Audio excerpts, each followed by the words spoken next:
it's not a word just to describe how many companies and careers are pivoting because of COVID-19. Could be the operative word for the next decade, maybe more. We're going to have to reimagine everything. What got us to where we are today will not be enough to get us to where we to go tomorrow. We got to work together. Big business, small business, the private and public sector. One company that's caught my eye, Bell Media, for the last month.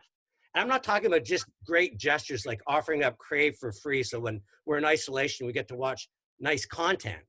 Talking about how they're using their brand voice and their platform for the greater good. One World Together at Home with Global Citizen. Or recently, Stronger Together, raising $6 million for the food banks. So joining me today is going to be Randy Lennox. He's the president of Bell Media. I want to talk to him about brands and a greater good and purpose going forward. But more importantly, I also want to pick his brain in terms of media in general and how it's shaping our perceptions. Randy, welcome to the videocast. Tony, it's an absolute pleasure to see you, sir. Buddy, I've been in your office. I've known you for years. Universally, you had a wall of gold records. In Bell, you know, creating musicals and new content, bringing great creativity to Canada. But I have to believe in the last month, what you're doing will get to the top of your list in terms of your legacy. Oh, that's very, very kind. It's been a fascinating moment. You know, suddenly we found ourselves with our viewership across the board up 350% and our revenue down 100%. So we had to wake up, Tony, and say, okay, what are we going to do? And we're very, very proud that first off, Global Citizen, the opportunity, we have a history with them. And when that came up, it only made sense to do it here for Canada, for Stronger Together. And as of this morning, we're at 8.2 million for food banks, Tony. So we're very, very, very happy about that. That's fascinating. So Randy, what I want to first talk about before we get into the advertising and media side is media in general, because today it's very different. When I grew up, it was the 6 o'clock news, the evening news, where I've got my validated, curated content that I could take to my supper table or the office cooler the next day. Nowadays, it seems that so many people's perceptions are being shaped by misconceptions in social media. How do you, being someone that's in the business of curating media, deal with the insanity sometimes of people in terms of what they describe, the epidemic and the causes and all the other myths and folklore that happen? You know, if you take Lisa LaFlamme and Evan Solomon and our team, it shows that irrespective of the vehicle, Tony, by which we're communicating, the trust is the operative word.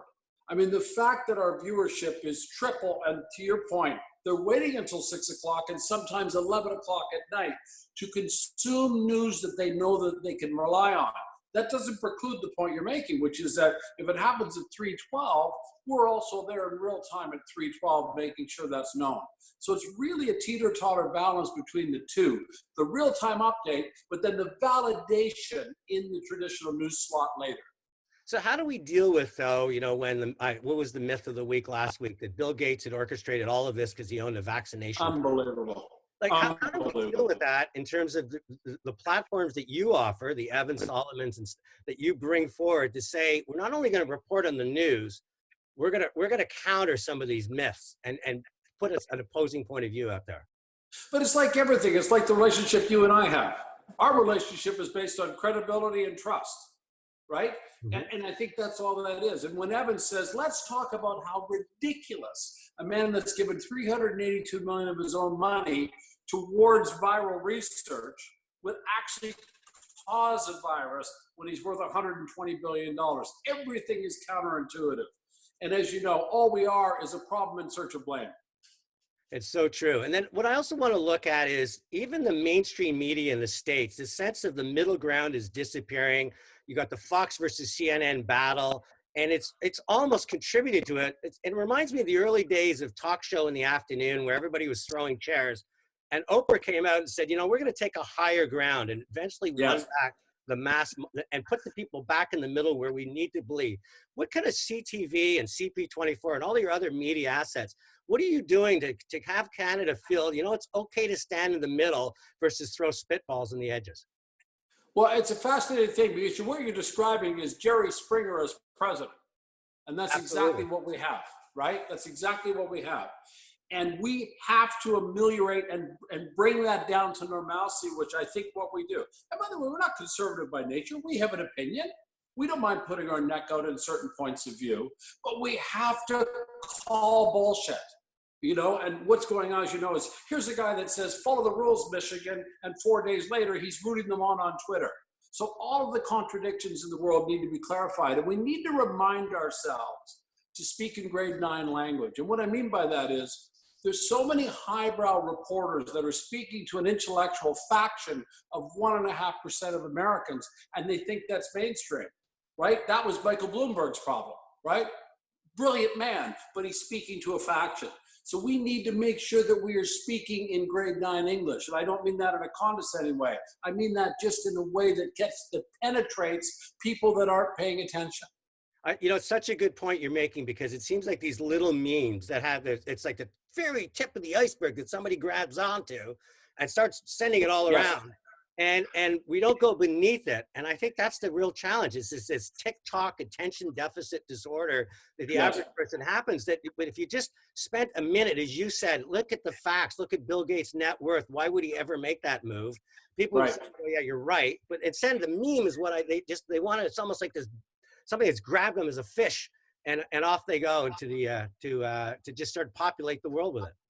But it comes full circle to your point. There is two Americas, right?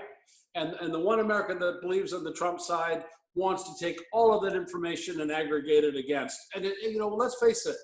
I'm not going to predict anything, but the amount of deaths in America, Tony, we both know are going to be a great deal higher because of the divisive nature of the communication. And I think that's why Canada is running at 4.8% of the U.S., by the way. Yeah, it's one of the reasons. I think there's a lot to be proud of. I think there's a lot of the fact that leaders have come together, that we're working together. The last thing I want to talk to you about, because a big part of Canada is storytelling, creating content, and that's all based more often than not on subscriptions and advertisers. What are we going to do coming out of this to make sure that you're getting your networks and the people that are involved in funding this content also gets rewarded by making sure it has the advertising dollars to support it? What can Canadians be doing to support journalism and content? Well, what's interesting, there's an analogy here around advertising. And in the months of March and April, it was no advertisers should touch anything unless they're hitting a pot in a pan and thanking first responders. And then there's been a shift in early May, Tony, where advertisers are saying, you know what, I'm not going to be apologetic for wanting to advertise. In fact, it's proven that advertising done in these difficult times are who prevails in the long term.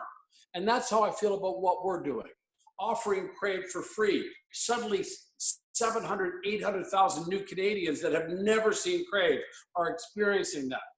Offering some television shows, and we've taken the paywall off all of our content virtually, right? So again, exposing it for the long game. We're not doing it for that reason. We're doing it to be good Canadians and do the right thing during COVID. But the dividend is like the advertising business, that if you hunker down and do it now, when we come out of the valley, there is a trajectory there, I believe. I don't think there's anything to be apologetic to for Canadian companies being capitalists and saying, listen, it's good for today what we're doing, but there's nothing wrong with starting to protect and fortify my long term, which is really that just going silent right now. We've got to start signaling to the economy and signaling to Canadians we're open for business and circulate Canadian dollars in Canada, Canadian retailers, Canadian business, small business. All the ad agencies were just crying wolf till the end of June. Well, here we are on May 4th, and we are in robust discussions with each and every one of them. And the opening line is, oh boy, we're 60 days ahead of plan. So in other words, the re-entry is as we all know, everybody reacts initially, and then it settles down. We go into a form of denial, and out we come. We're coming out. We truly are. We're talking to Randy Lennox. He's the president of Bell Media. I brought him on because they're lending their brand voice and their platform in terms of how we reinvent ourselves during COVID. But what I learned most coming out of it, Canada's open for business. It's time to get your voice out there, to get your brand out there, to remind Canadians that within our marketplace, this is an economy where your dollars matter. Randy Lennox, thank you so much for joining the videocast. Pleasure, Tony. Always great to see you. Look forward to seeing you in person. All right. Have a good one. Thanks again. God bless, man.